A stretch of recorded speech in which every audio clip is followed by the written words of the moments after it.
Bom, pessoal, boa tarde, bom dia ou boa noite para quem estiver assistindo. Esse é um vídeo que eu resolvi gravar sobre a reconvenção.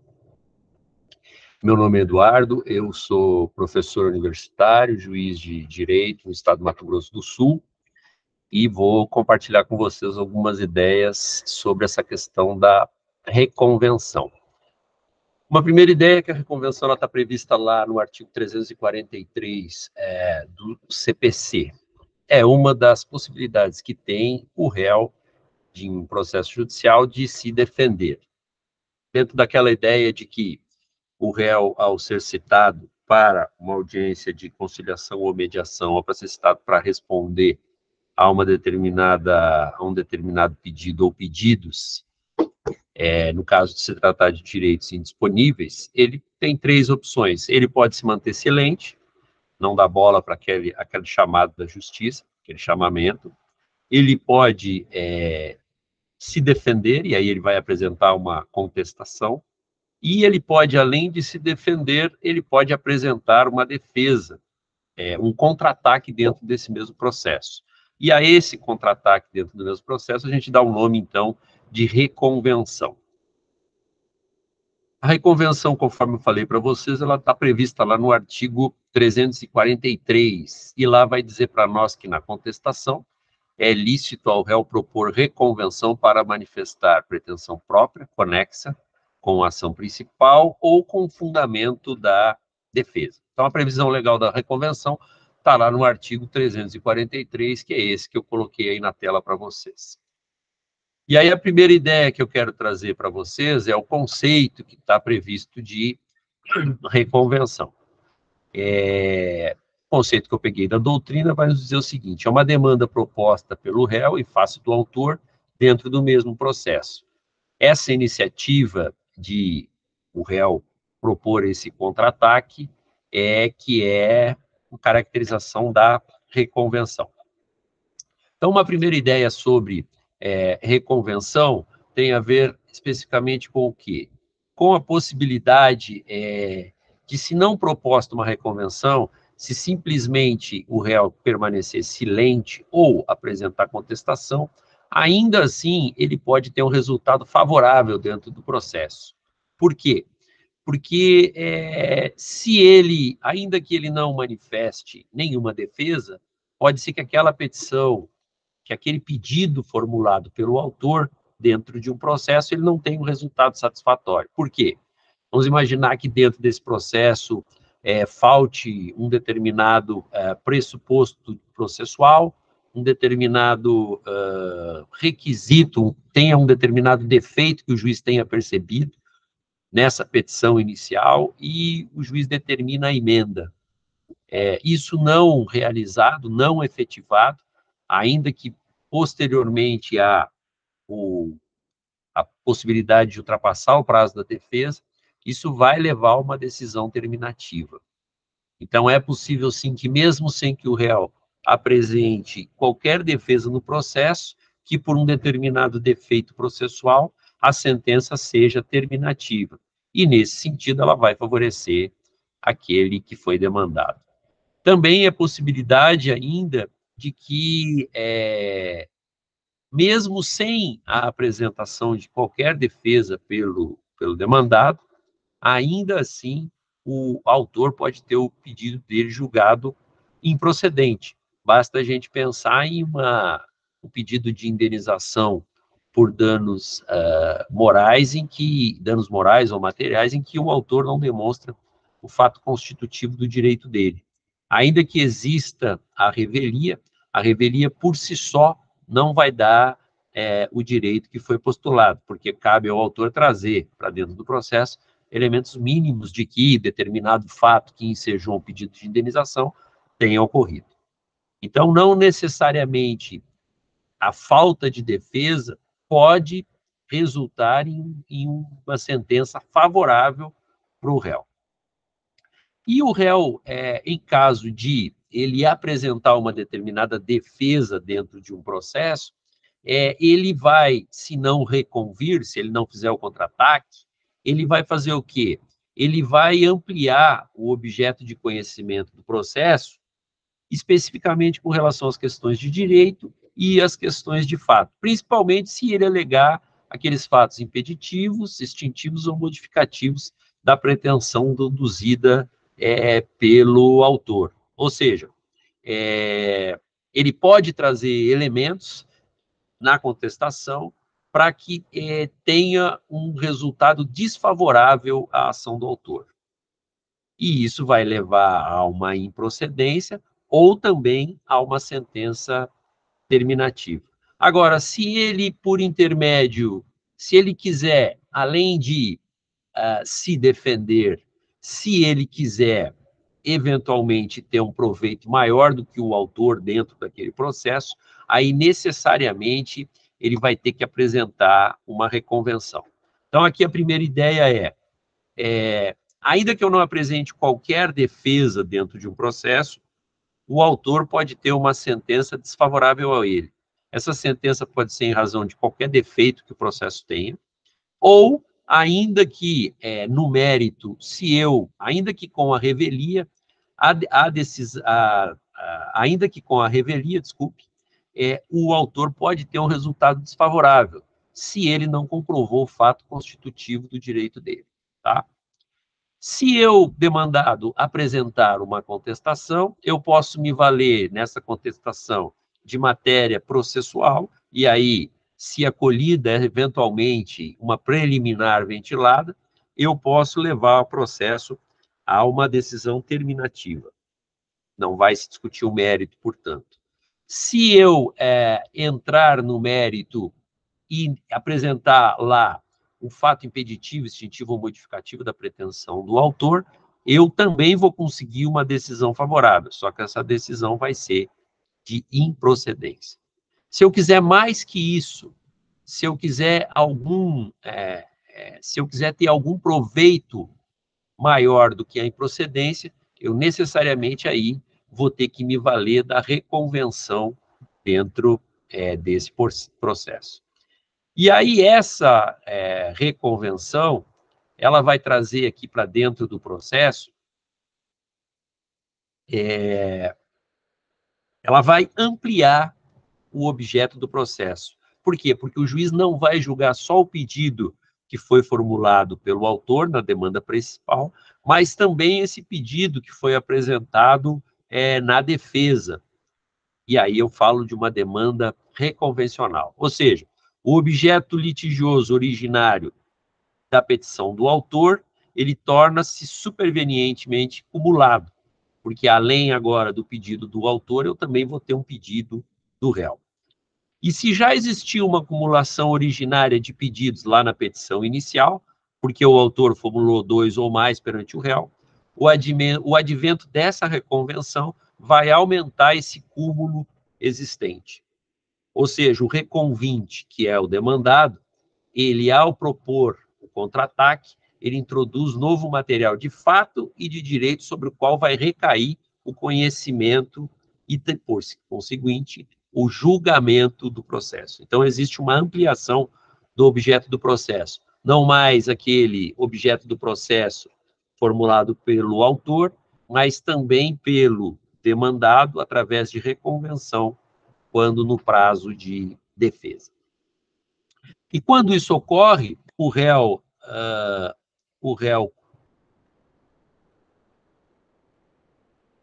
originário, ele vai assumir a condição de autor e o autor primitivo a de réu, recebendo aí as partes, nessa nova qualidade, a denominação peculiar de reconvinte e de reconvindo. Então, se na prática vocês vão perceber lá, naquelas manifestações, que vai se dizer assim, autor reconvindo, réu reconvinte. Ou seja, a gente sabe que tem uma reconvenção e que, pelo contra-ataque, o demandado ele assume uma posição de autor e aí ele recebe uma denominação de reconvinte. Isso inspira-se a possibilidade de eu, num prazo de defesa, apresentar esse contra-ataque no mesmo processo. Isso se inspira no princípio da economia processual. Por quê? Porque aí eu vou evitar a tramitação de demandas autônomas. Eu vou, com uma atividade maior judicial, eu vou julgar 2 ou mais pedidos ao mesmo tempo, que poderiam perfeitamente ser separados, porque nada impediria que esse demandado propusesse uma ação autônoma. Por economia processual, ele pode apresentar essa ação, em vez de forma autônoma, dentro do mesmo processo. E aí tudo se resolve, esses 2 ou mais pedidos, esse objeto litigioso ampliado, ele vai permitir resolver pela economia mais demandas do que se eu propusesse elas separadas. Então, visa a economia processual, por quê? Porque com uma mesma instrução, eu vou poder resolver mais pedidos que são formulados pelas partes, tá? E os objetivos que o réu aí tem para apresentar esta demanda no mesmo processo, eles variam muito, porque isso pode ser uma estratégia que pode, por exemplo, buscar enfraquecer a pretensão do autor e buscar uma transação mais favorável ali no mesmo processo. Ou seja, os objetivos do réu para apresentar a reconvenção neste processo e não no processo autônomo, eles variam muito. E aí, principalmente, vai se levar em consideração uma questão de estratégia dentro do processo, é o que a doutrina vai falar. Às vezes, eu propor uma demanda em separado vai fazer com que o processo demore mais. Às vezes, se eu já apresento a reconvenção, esse contra-ataque no mesmo processo, eu forço que o autor venha para uma transação e aí eu consiga resolver eles todos. Vai depender muito dos objetivos que o demandado tem com relação a esse processo que está em andamento. Sendo que o emprego da reconvenção é um direito do réu, que pode escolher se ele vai propor a demanda dele dentro desse processo ou se ele vai fazer um processo separado. Lembrando que se ele der um encaminhamento de propor essa demanda de forma autônoma, ou se ele fizer o pedido esse pedido de contra-ataque dentro do mesmo processo, em qualquer dos casos, existem os requisitos que estão previstos em lei. Ou seja, eu vou ter que me valer lá dentro desse processo de todos os requisitos, especialmente os requisitos de uma inicial, especialmente o do pedido que tem que ser formulado, tá? Isso é muito importante porque, por vezes, a gente percebe na prática que alguém faz uma narrativa de uma contestação, de uma reconvenção dentro da contestação, ou seja, ele apresenta uma defesa junto com um pedido de contra-ataque, e aí, às vezes, ele esquece, ele dá o fundamento da reconvenção, mas ele efetivamente não faz um pedido reconvencional, e aí isto é necessário. Ele tem que fazer esta petição de reconvenção com a contestação, quando elas forem cumuladas, deixando um capítulo da defesa, especialmente para a reconvenção, para se atentar para aqueles requisitos que devem ter, assim como se ele fosse apresentar isto de uma forma autônoma. Mas o que cabe aqui é entender o quê? Que é um direito do réu propor dentro do mesmo processo, e aí ele tem que fazer por reconvenção, mas nada existe que o impeça de propor esta demanda em separado, tá?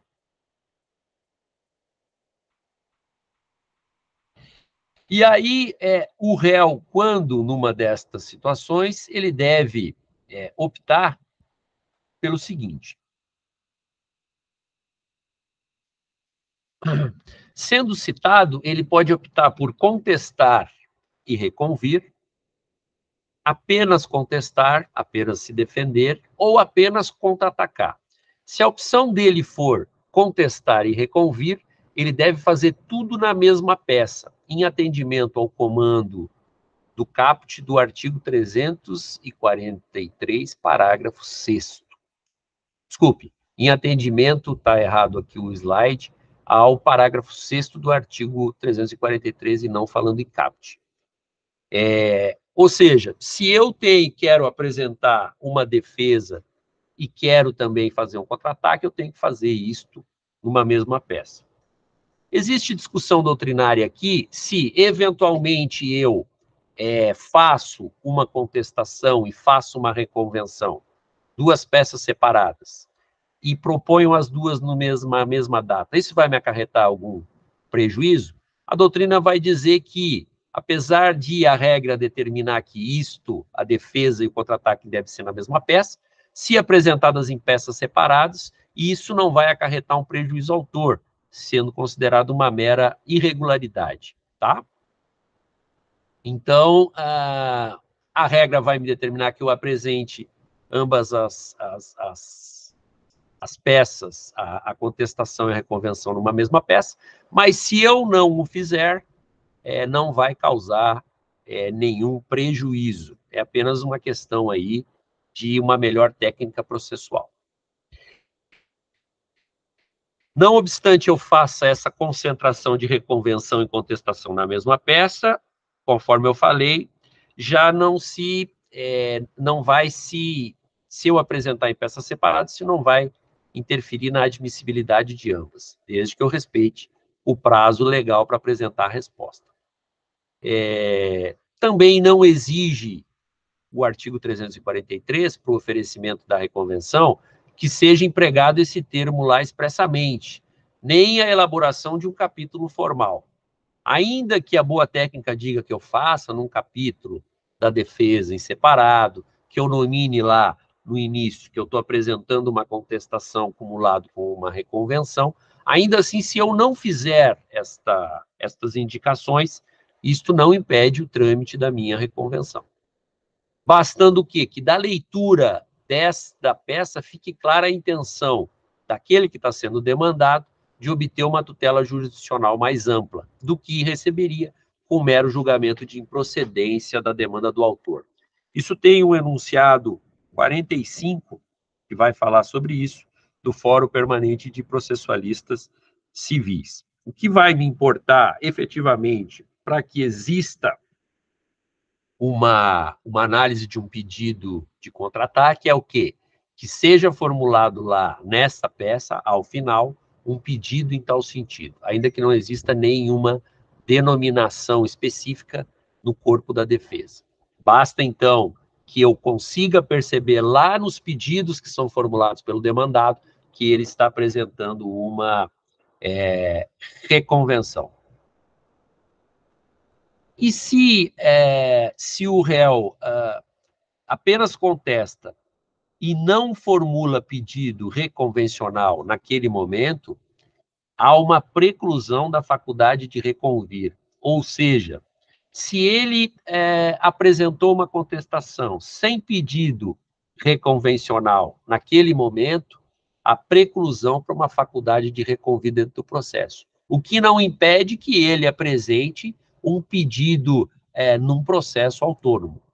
Ou seja, perdi o prazo para, eventualmente, fazer o contra-ataque naquele processo. Não posso mais fazer nele, mas posso fazer em um processo autônomo, sem nenhum problema para isso, tá?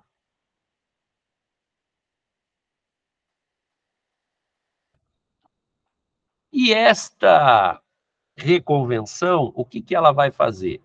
Ela vai introduzir uma pretensão processual do reconvinte em face do reconvindo. E aí aqui muito interessante que a gente pode pensar em que esta particularidade de a reconvenção introduzir uma pretensão do reconvinte permite fazer uma distinção entre objeções substanciais e exceções substanciais. Um exemplo de objeção substancial, a compensação. Um exemplo de uma exceção substancial, uma exceção de inadimplemento. que fazem parte, ambas estas estratégias de objeção e de exceção, elas fazem parte da defesa indireta, da defesa de mérito indireta, que é apresentada na contestação. Uma consequência de o juiz acolher uma compensação ou uma exceção de inadimplemento é que implica em rejeição, no todo ou em parte, somente do pedido que foi formulado pelo autor. E aí se traz um exemplo, eu trago aqui um exemplo dos professores do livro, os professores Van Bier e Talamini, em que eles citam o seguinte: uma ação em que o autor pede a devolução de coisa porque o preço não foi pago, pode o réu reconvir, pedindo a condenação do autor reconvindo nas despesas que efetuou com a manutenção ou melhoria do bem, objeto do contrato.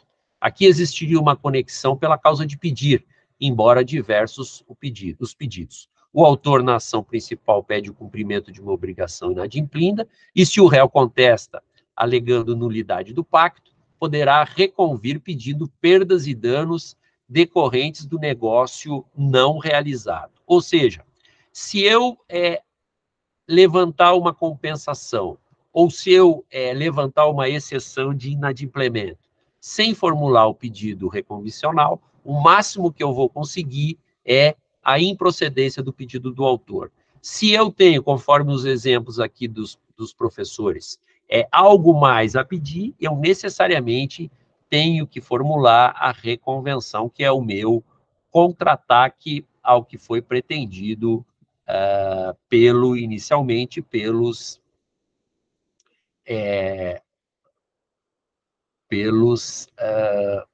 autor ou pelos autores, tá?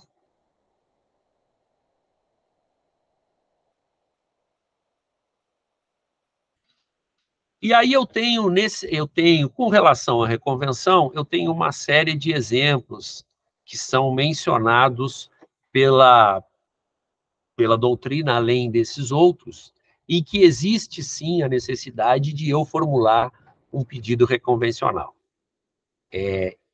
Novamente, os autores Van Bier e Talamini. Imagine que o autor cobra 200 mil. O réu reputa possuir em face do autor um crédito líquido de 270. Se ele pretende apenas invocar a compensação como matéria de defesa, e aí a gente viu que a compensação seria uma objeção, basta alegar tal matéria em contestação na forma de preliminar. Nesse caso, se procedente a defesa, ele obterá a integral improcedência do pedido do autor, com a compensação dos créditos até o limite de 200 mil. Mas, para cobrar a diferença de 70 mil que esse demandado teria a seu favor, ele vai precisar formular uma pretensão própria, mediante uma ação autônoma, no outro processo, ou reconvenção dentro desse mesmo processo. E aí, por isso, a gente viu a questão da economia processual. Nesse caso, a reconvenção será conexa à contestação apresentada pelo réu. Outro exemplo desses mesmos doutrinadores: sócios minoritários de uma companhia ajuizam ação contra ela e os sócios controladores uma ação de invalidação de deliberação tomada em assembleia. Como causa de pedir, alegam a ocorrência de defeito na convocação da assembleia. Defendendo-se dessa demanda, a sociedade com os controladores poderão obter, no máximo, a improcedência do pedido de invalidação fundado no defeito da convocação. Mas isso não obstaria a novas ações de invalidação, propostas pelos minoritários, com fundamento em outros supostos vícios da Assembleia, que constituiriam causa de pedir distintas daquela apresentada antes. Por exemplo, voto proferido em citação de conflito de interesse, defeito quanto ao lugar da realização da Assembleia, etc. A improcedência de uma ação de invalidade não é declaratória positiva da validade de um ato. Tem-se, como em qualquer julgamento de improcedência, feito preponderantemente declaratório negativo. Declara-se não haver o direito à obtenção da invalidade pretendida. Então, se a sociedade e os controladores pretendem um pronunciamento judicial que declare a validade da Assembleia, de modo a se descartar qualquer possível fundamento de invalidade, cabe a eles promover a reconvenção, veiculando tal demanda declaratória positivo. Então, aqui nós temos dois exemplos do cabimento da reconvenção e não somente de se apresentar uma contestação. E aí eu vou para um outro doutrinador, professor Araquém de Assis, que dá o seguinte exemplo. Se A pede a combinação de B em C, mas o réu é titular de um contracrédito no valor de 50, a B bastará alegar a compensação como defesa de mérito indireta.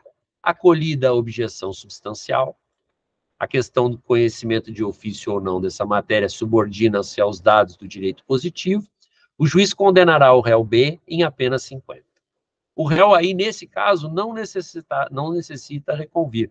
Porém, se o réu B julga-se credor de contracrédito no valor de 250 perante o autor A, o quadro muda de figura, necessitará reconvir, com o fito de quê? De obter dentro desse mesmo processo a diferença a seu favor, que no caso seria R$150.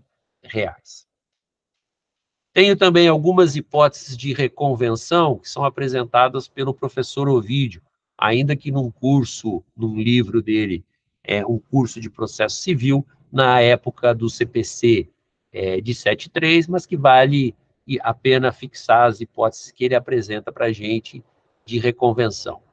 Primeiro exemplo que cita o professor Ovídio, construtor que demanda o dono de uma obra exigindo deste o pagamento do preço da empreitada. O réu reconvém, pedindo indenização devida por defeito existente na construção da obra por culpa do construtor.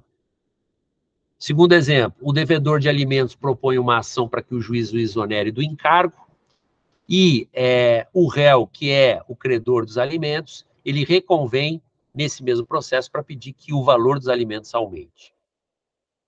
Terceiro exemplo do professor Ovídio. Na ação de majoração de alimentos, o réu reconvém para pedir a sua exoneração.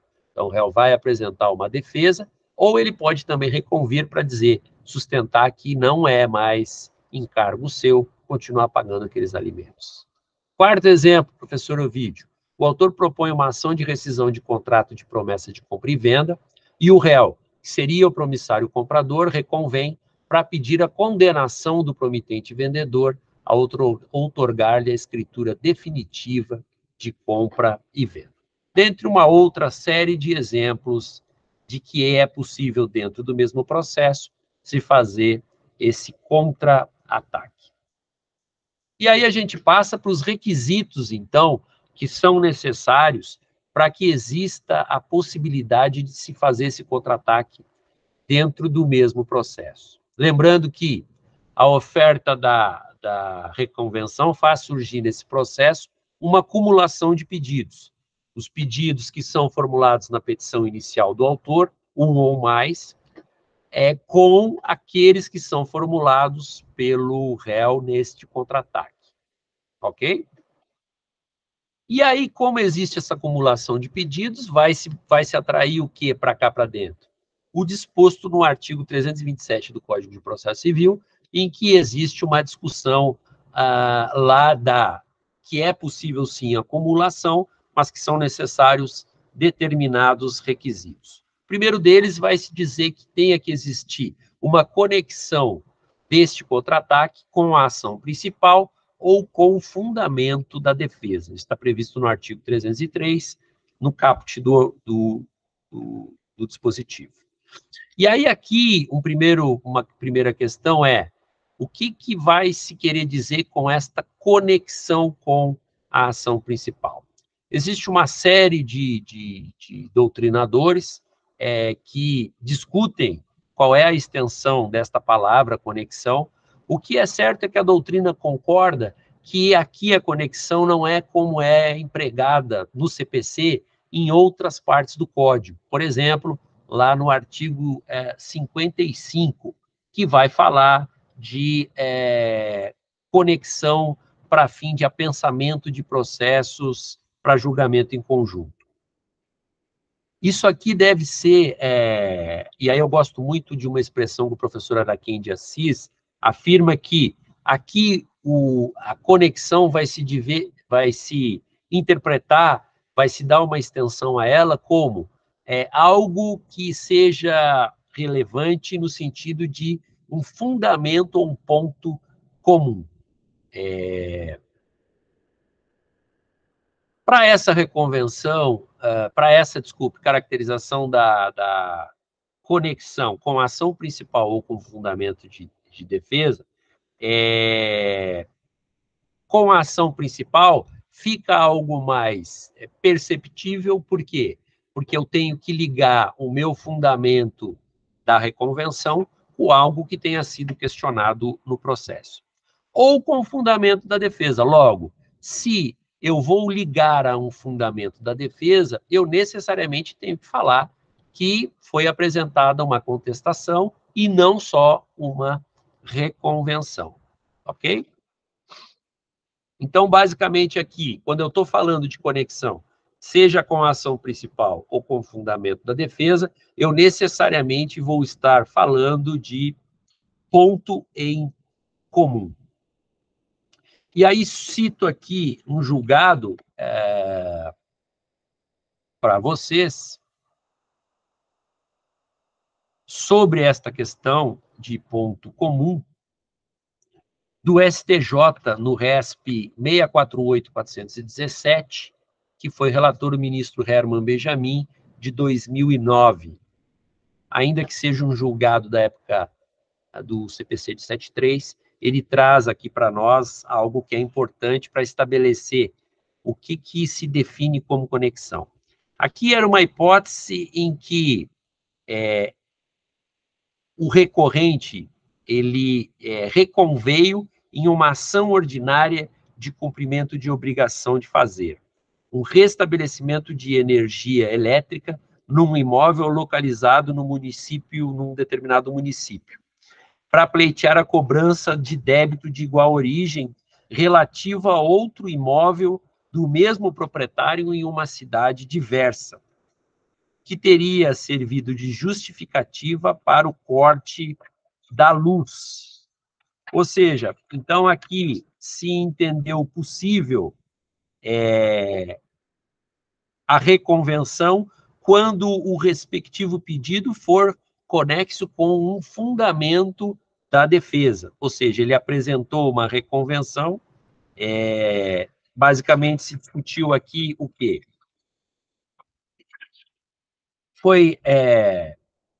Se buscou uma ação ordinária para cumprimento de uma obrigação de fazer contra o recorrente. A prestação consistiria na regularização do fornecimento de energia elétrica para um imóvel localizado no município de Anchieta, interrompida após a comunicação de débito relacionado a outro imóvel localizado na cidade de Guarapari.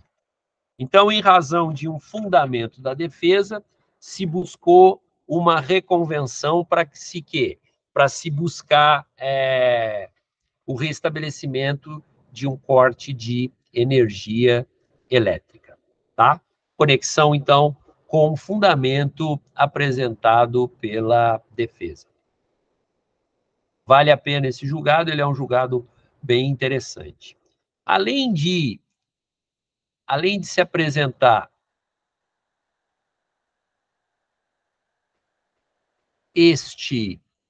essa necessidade de conexão, também o juízo da causa principal deve ser competente para conhecer de ambas, tá? E aí aqui a doutrina vai trazer alguns exemplos que eu acho interessante para a gente delimitar isto. Vai se dizer o quê? Que apenas os critérios absolutos de determinação da competência precisam ser preenchidos. Quais são esses critérios? Em razão da pessoa, da matéria, funcional e a territória absoluta. É inadmissível, por exemplo, cita a doutrina, que em processo que tramita perante a Justiça Federal, o réu propõe uma ação reconvencional cuja competência é da Justiça Estadual. Araquém de Assis vai nos dizer o seguinte, que a prorrogação da competência do juízo da causa para processar e julgar a pretensão do réu perante o autor tem lugar nas hipóteses de competência relativa.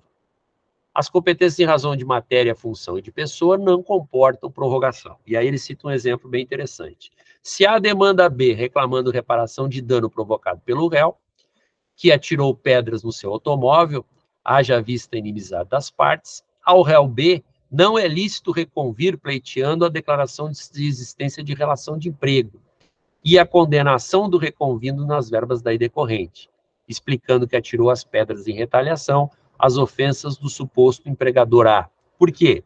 Porque como existe aqui uma hipótese de incompetência em razão da matéria, isto não vai poder tramitar no mesmo processo. Se o réu quiser alegar que existe essa relação de emprego, ele vai ter que demandar isso lá na Justiça do Trabalho. Por quê? Porque o juízo da causa principal não seria competente para conhecer de matéria trabalhista, tá?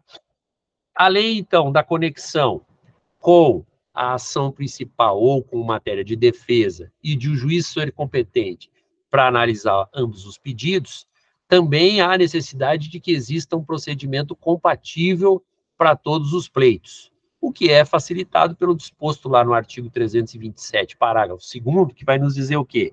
Que em razão de cumulação de pedidos, em sendo eles de natureza diversa, é que se aplica o procedimento mais amplo, que é o procedimento comum que está previsto lá a partir do 318 do Código de Processo Civil. E esta reconvenção, ela também é cabível, ela só é cabível na fase de conhecimento. Ainda que em procedimentos especiais, quando se transformarem em comum depois da contestação, ela não pode ser admitida em cumprimento de sentença e nem em processo de execução. E aí, nesse ponto, temos o enunciado 292 do STJ, que vai nos dizer o quê?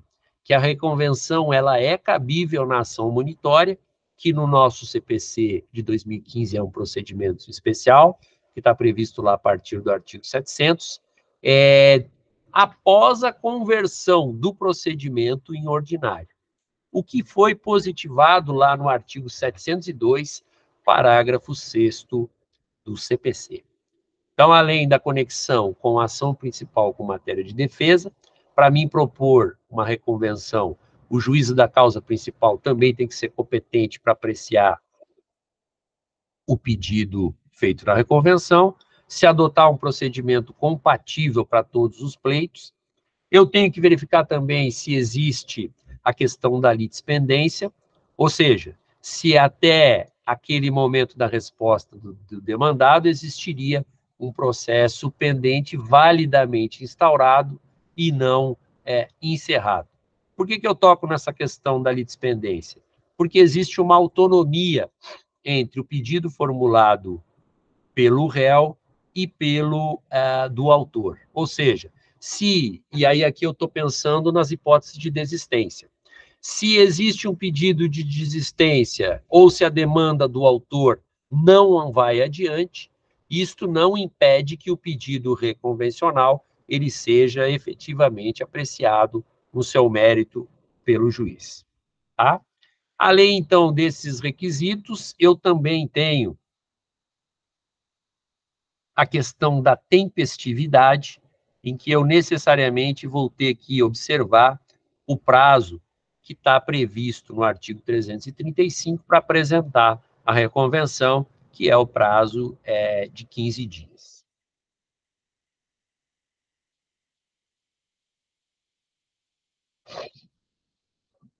Lembrando aqui ainda que, embora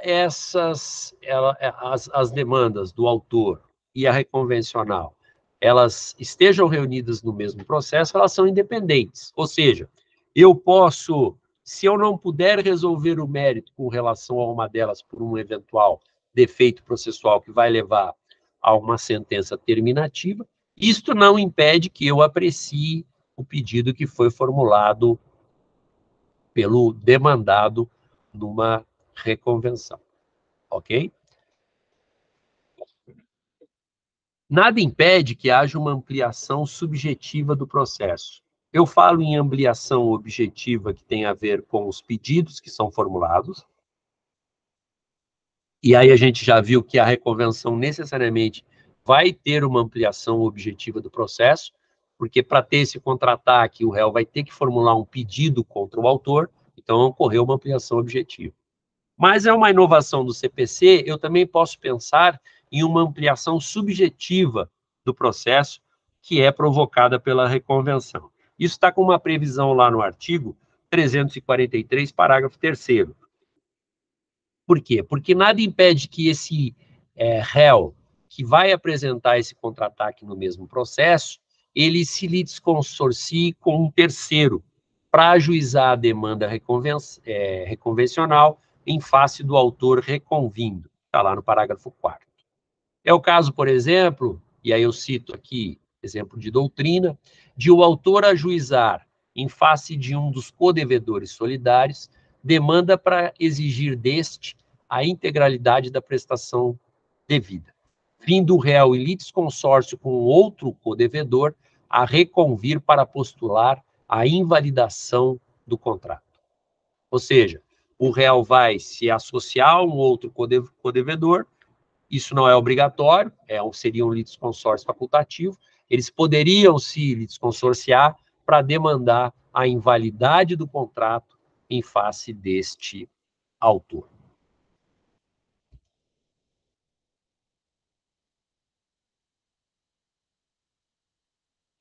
Posso falar ainda nesse ponto, de a reconvenção ser proposta de modo a acarretar a instauração de um litisconsórcio superveniente entre o autor reconvindo e um terceiro. Então, eu posso me associar em litisconsórcio para apresentar a reconvenção, mas eu também posso formular um pedido reconvencional contra o autor em litisconsórcio com um terceiro. Exemplo da doutrina. No caso de um devedor ter demandado em face do credor o reconhecimento de nulidade de um contrato, vindo o credor a reconvir em face do devedor e de seu fiador, para exigir o cumprimento integral da prestação resultante daquele próprio contrato. Então, eu posso falar em ampliação subjetiva para formular o meu pedido de reconvenção junto com um terceiro, e eu posso formular o meu pedido de reconvenção contra o autor e um terceiro. Isso não ocorria no nosso CPC anterior. Não interessa para a admissão da reconvenção que ela não envolva todos os sujeitos parciais do processo. Ou seja, assim, é viável que a demanda reconvencional seja ajuizada apenas por parte dos réus em face somente de alguns dos autores. O Araquém de Assis vai nos dizer o seguinte aqui, ó. Figurando vários autores e vários réus, qualquer dos réus legitima-se a demandar ativamente a qualquer dos autores. Não há, absolutamente, necessidade de os réus conjuntamente demandar o autor, hipótese que criaria o quê? Um inconcebível litisconsórcio ativo e passivo necessário. Ou seja, se eu estou no polo passivo, se existe no polo passivo diversos réus, não existe a necessidade de eles formarem um litisconsórcio para fazer a reconvenção. Qualquer um deles pode perfeitamente entrar com este pedido reconvencional contra o autor. E aí o Código vai nos trazer ainda, no parágrafo 5º, a questão do substituto processual. O que seria isso? Tendo a demanda sido proposta pelo autor na condição de substituto processual de outrem, só poderá o réu reconvir para postular direito que afirme perante o substituído processual, desde que o autor reconvindo tenha legitimidade extraordinária para figurar como substituto processual também na reconvenção. E aí o que ocorre aqui? Um exemplo para se fixar bem isso. Se o substituto processual A, por exemplo, o Ministério Público, demanda em juízo pleiteando o direito de um substituído B, um menor vulnerável, o MP tem, pela letra da lei, a possibilidade de atuar como substituto processual de um menor. Nesse exemplo, de um menor para pleitear o fornecimento de um determinado medicamento perante um município X. Pode acontecer de o município reconvir, pleiteando indenização pelo medicamento antes fornecido, porque inexistente é a alegada doença. Diante da redação desse parágrafo 5º, o município C poderá reconvir contra o Ministério Público, em que pese a qualidade de substituto processual do substituído B. Não há qualquer impossibilidade técnica de o MP figurar como réu. Não há outro réu concebível na rescisória, movida pelo condenado na ação civil pública, em razão também de improbidade administrativa. Então, isso aqui veio para solucionar problemas que existiam na legislação antiga, que impediam esta possibilidade de ser feito esta reconvenção no mesmo processo.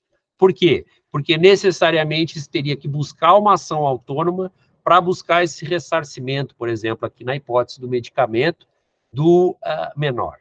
É possível sim se buscar, porque na própria relação processual, por meio de reconvenção, porque se o Ministério Público ele é caracterizado como substituto processual para propor, ele também vai ser para figurar no polo passivo. Essa também é uma inovação que está prevista no novo CPC. Não havia essa possibilidade no CPC de 73. E aí a gente parte para o procedimento específico. Até agora a gente viu questões que tinham mais a ver com as possibilidades de ser ampliado a questão, o polo subjetivo, e aí a gente parte agora, os requisitos legais para verificar se era cabível a reconvenção dentro do mesmo processo ou não, e aí a gente agora parte para o procedimento específico. E aí, se oferecido uma reconvenção, em atenção ao princípio do contraditório, necessariamente vai se ouvir o autor reconvindo, que terá 15 dias para apresentar uma resposta, o que está previsto lá no parágrafo 1º do artigo 343. Essa reconvenção ela deve ser formulada através de uma petição semelhante a que se faria se se desejasse propor o pedido reconvencional separadamente, sob forma de uma petição autônoma, ou seja, com todos aqueles requisitos que estão previstos lá sobre pedido, em especial o artigo 322 do CPC. Necessariamente se intima essa intimação do autor reconvindo, ela ocorre por publicação no Diário de Justiça, em órgão oficial, e esse prazo começa a correr de forma ordinária da contagem dos prazos, ou seja, no dia útil seguinte após a intimação. Contudo, essa regra não vai se aplicar se a gente tiver aquela ampliação subjetiva, se essa reconvenção for proposta contra terceiro, conforme permite o parágrafo 3º que a gente já olhou. Nessa hipótese, esse terceiro ele deve ser citado para apresentar a resposta à reconvenção. O reconvindo, o reconvindo autor submete-se aos mesmos ônus de resposta que o réu, motivo pelo qual será revel se não apresentada a defesa, na forma do artigo 344. Importante aqui que, embora os efeitos da revelia possam não se produzir, especialmente se os fatos narrados na petição inicial se contrapuserem aos deduzidos na reconvenção. O reconvindo autor, ele também se submete da mesma forma aos ônus da impugnação especificada que está lá no artigo 341 e às regras da concentração e da eventualidade da defesa do artigo 336. E aqui se abre também para uma questão bastante interessante, que é qual? Se neste prazo para mim apresentar, para que o autor se manifeste com relação à reconvenção, se ele poderia apresentar uma reconvenção à reconvenção. O artigo, o 343, parágrafo 1º, ele vai nos dizer o seguinte, que o autor deve ser intimado a apresentar resposta à reconvenção. Apesar de alguns doutrinadores ainda continuarem a defender o descabimento de reconvenções sucessivas, a melhor interpretação é de que o novo regime admite a reconvenção da reconvenção, na medida em que a resposta, esse termo que está previsto lá no parágrafo 1º, é um termo amplo, que abrange não apenas contestação ou defesa, mas também modalidades de reação, sendo a reconvenção uma delas. E o que reforça esse entendimento é a regra que está prevista lá, que também nós já conversamos sobre ela, no 702, parágrafo 6º, que diz que na ação munitória admite-se a reconvenção, sendo vedado o oferecimento de reconvenção à reconvenção. Portanto, se essa regra especial ela cuida de afastar o cabimento da reconvenção à reconvenção, é possível dizer que a regra geral é o seu cabimento. E aí, nesse sentido, eu trago aqui também um julgado muito interessante do STJ, no recurso especial 1.690.216, lá do Rio Grande do Sul, em que foi decidido, foi publicado no Diário de Justiça em 28 de nove de 2020, em que lá se discutia o seguinte: se era possível se pleitear uma reconvenção, a reconvenção, ainda que na ótica do CPC de 73. Houve um primeiro voto do ministro Paulo de Tarso Sanseverino, em que ele, como relator, entendeu que não caberia a reconvenção no caso concreto, mas aí a ministra Nancy Andrighi, ela deu um voto divergente, fez um estudo, e aí eu recomendo para vocês esse voto dela, e também o voto do ministro Paulo de Tarso Sanseverino, porque eles debatem e enfrentam a questão, e ela vai concluir no sentido de se permitir a reconvenção. Vale a pena relatar aqui para vocês, bem rapidamente, o que se discutia nesse caso. Se tratava de uma ação de cobrança, de arbitramento de honorários advocatícios em razão de uma prestação de serviços na Justiça do Trabalho, em que ele buscava, esse advogado, o pagamento de honorários contratuais e sucumbenciais em razão da atuação como patrono numa ação trabalhista. O assistido por esse advogado, ele não só apresentou contestação, mas ele também formulou um pedido reconvencional.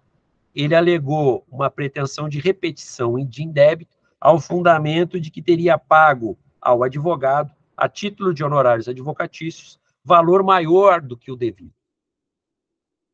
O advogado, então, foi intimado para responder à reconvenção proposta pelo demandado, e aí ele propôs uma reconvenção da reconvenção, formulando também um pedido de repetição de indébito, ao fundamento de que o pedido do demandado dizia respeito a honorários fixados em decisão judicial, razão pela qual ele deveria ser condenado a pagar ao autor, ao advogado, o equivalente ao que dele se exigia. E aí isto teve, no primeiro momento, pelo juiz de primeiro grau, não foi autorizada a reconvenção, o Tribunal de Justiça do Rio Grande do Sul manteve a decisão do juiz de primeiro grau em recurso, e aí a questão chega ao STJ, e o STJ entende da possibilidade de se formular o pedido de se admitir mais de uma reconvenção dentro do mesmo processo. Tá? É um julgado que vale a pena, um julgado bastante interessante de se analisar. Existe a possibilidade de uma fase instrutória. A regra será de que é possível uma instrução conjunta para todos estes pedidos, tanto o pedido ou os pedidos formulados pelo autor, quanto o pedido ou os pedidos formulados pelo réu nesse contra-ataque, mas existe também a possibilidade de que uma destas demandas seja julgada antecipada e a outra não. E aí, por isso, eu faço a menção aí ao pronunciamento do juiz, se sentença ou se decisão interlocutória. Por quê? Para preservar aquela questão da autonomia que eu falei para vocês entre a demanda principal e a reconvenção. Ok? Aqui importa que é possível, sim, se falar em um julgamento de uma forma antecipada e o da outra se efetivamente ter que se enfrentar uma fase instrutória. Também se discute se o juiz deveria analisar ambos estes pedidos em uma decisão ou se seria possível isto ser feito de forma separada. Não existe nenhum prejuízo que estes pedidos sejam enfrentados lá na sentença final, no mesmo ato, na mesma sentença, desde que o juiz tome aquelas cautelas de fazer em capítulos separados. Mas é possível que se enfrente um destes pedidos de maneira antecipada, e aí isso vai se fazer por uma decisão interlocutória de mérito, e eventualmente o juiz tenha que fazer uma instrução e posteriormente prolatar uma sentença para enfrentar a questão do outro, ok? E aí é importante que, em decorrência desse caráter de ação da reconvenção, isto vai levar a um pagamento, em caso de derrota do reconvinte, ao pagamento de honorários advocatícios em caso do pedido dele ser julgado improcedente. Se esse julgamento do pedido ou dos pedidos principais e do pedido ou dos pedidos do réu no contra-ataque, na reconvenção, serem apreciados em conjunto, na sentença, necessariamente, o juiz deve, ao tratar dos honorários advocatícios, ele deve fazer menção a um capítulo específico para tratar da demanda principal e um capítulo também para tratar da demanda reconvencional. Nada impede que ele enfrente isso no mesmo capítulo, mas que ele faça essa ressalva de que ele está fixando honorários para um e que ele está fixando os honorários para a reconvenção também. E aí uma outra questão que é bem importante de tratar com vocês é do caráter dúplice da ação. Por quê? Porque quando eu estiver na presença de uma ação de natureza dúplice, não vai se admitir reconvenção nesse tipo de demanda. Por quê? Porque a improcedência do pedido do autor já vai significar exatamente a procedência em relação ao réu do ponto de vista substancial daquele bem da vida. E aí não é necessário se apresentar uma reconvenção, tá? Isso vai derivar do quê? Do direito material que está sendo discutido no processo. Diferentemente do que ocorre com a gente apresenta uma reconvenção ou um pedido contraposto lá no juizado, em que o réu vai apresentar uma nova demanda e assim vai ter uma duplicidade de demandas, as ações dúplices, nelas existe apenas uma demanda, mas em que se assume um aspecto mencionado de ser dúplice em razão das peculiaridades do direito material que está sendo disputado.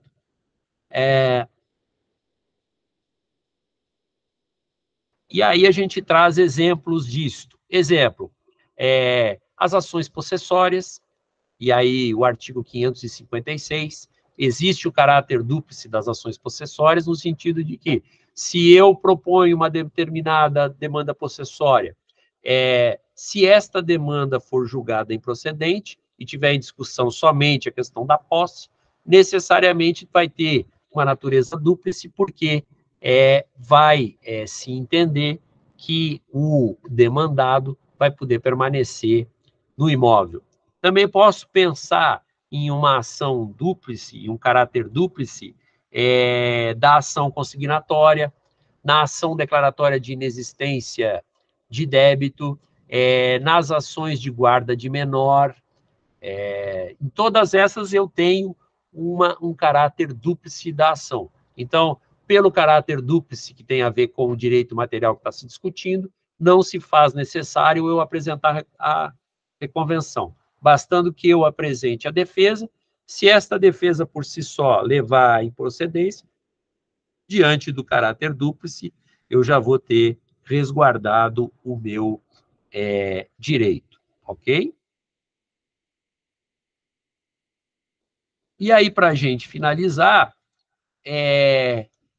se fala também do recurso cabível.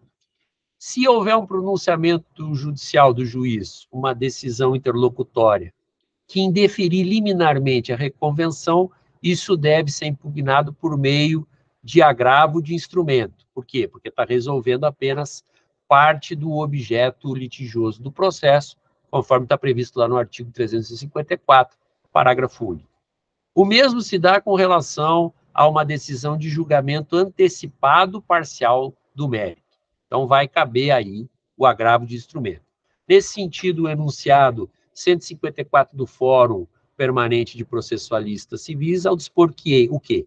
Que é cabível agravo de instrumento contra ato decisório que indefere parcialmente a petição inicial ou a reconvenção. Então, vai se caber o agravo nessas duas hipóteses. E quando o julgamento do pedido reconvencional for feito junto com o pedido ou os pedidos formulados pelo autor na sentença, aí vai ser cabível o recurso de apelação. Essas foram algumas ideias que eu passei para vocês sobre reconvenção. E aí eu recomendo para vocês a consulta de alguns autores com relação ao tema. Tem os comentários ao CPC, que são da Saraiva, que o coordenador é o professor Cássio Scarpinella Bueno, em que o comentário à reconvenção é feito pelo Luiz Guilherme Aidar Bondioli, que traz comentários bem completos com relação a esse instituto. Tem também o professor José Carlos Barbosa Moreira, que tem um livro que ainda que editado em 1979 é um clássico com relação à questão da reconvenção, e o nome do livro dele é A Conexão de Causas como Pressuposto da Reconvenção. Recomendo também o livro do professor Araquém de Assis, Processo Civil Brasileiro, volume 3, já escrito sobre a ótica do CPC 2015, e, por fim, recomendo o professor José Miguel Garcia Medina, no Código de Processo Civil comentado da RT, de 2022, que também vai nos trazer luzes já ao Instituto da Reconvenção, com base no nosso CPC de 2015. São essas as considerações, então, que eu submeto aí a vocês e fico à disposição para eventuais questionamentos que tenham com relação ao tema, tá bom? Um abraço para todos.